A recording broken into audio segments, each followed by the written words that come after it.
the forgotten war that shook India's Muslims and dragged Britain into Russia's grip. In the grand sweep of 19th-century conflicts, one war raged thousands of miles from India's borders, but rattled the very soul of the subcontinent.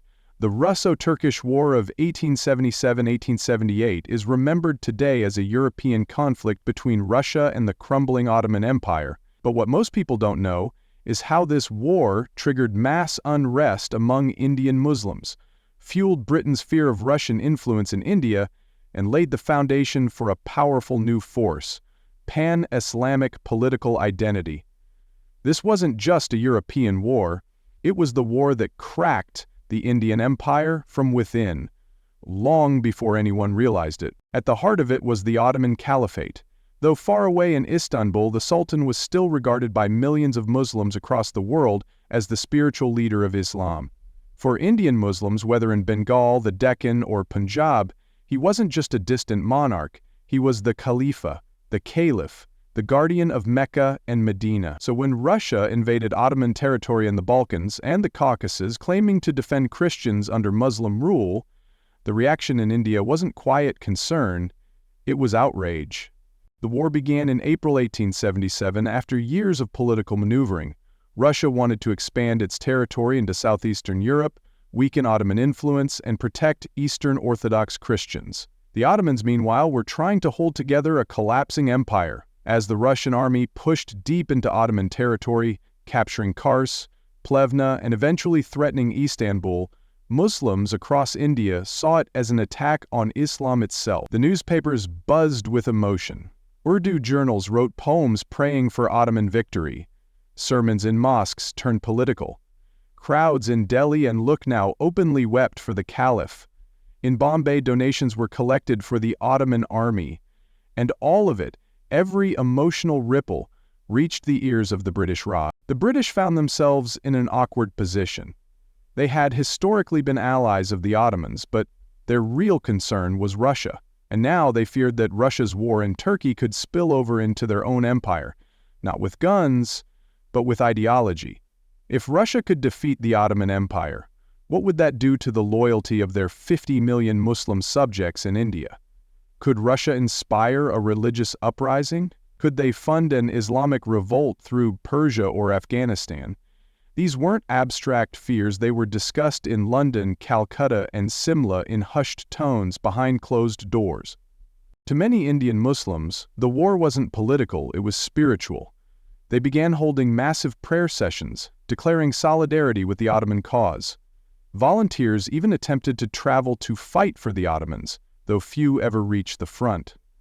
One such movement, centered in Hyderabad and Rohilkhand, became so large that British authorities began arresting preachers for anti-state rhetoric. Even elite Muslim families, many of whom had served the British loyally since the fall of the Mughal Empire, now found themselves torn.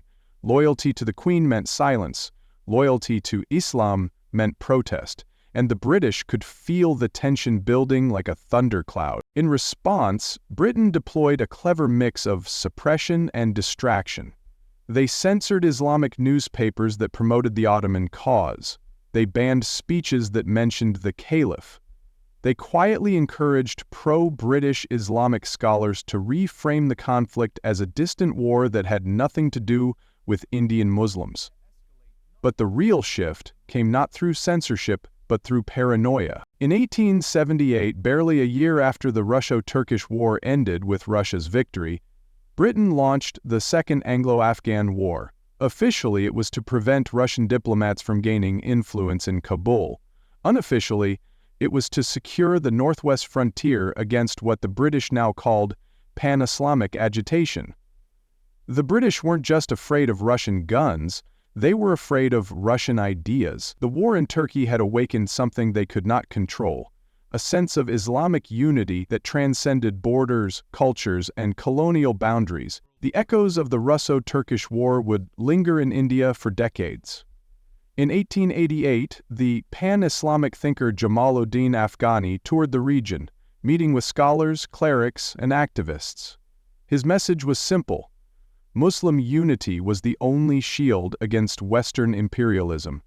And India, with its massive Muslim population and simmering resentment, became fertile ground for these ideas. By the early 20th century, this would morph into the Caliphate movement, a massive Indian uprising in the 1920s demanding the British defend the Ottoman Caliphate after World War I.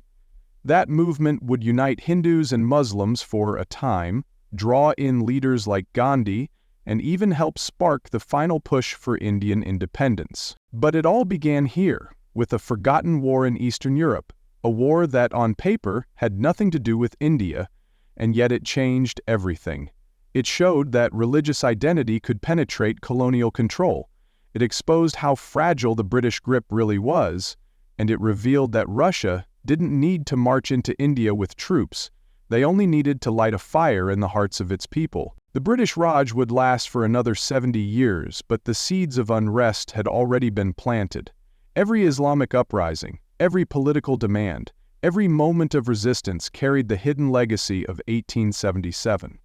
Because, when the Caliph was attacked, India responded, and the British learned that power doesn't just come from armies, it comes from faith and fear and the invisible ties that bind distant empires together. If you want more untold stories that connect dots across continents, smash that like button, hit subscribe, and ring the bell.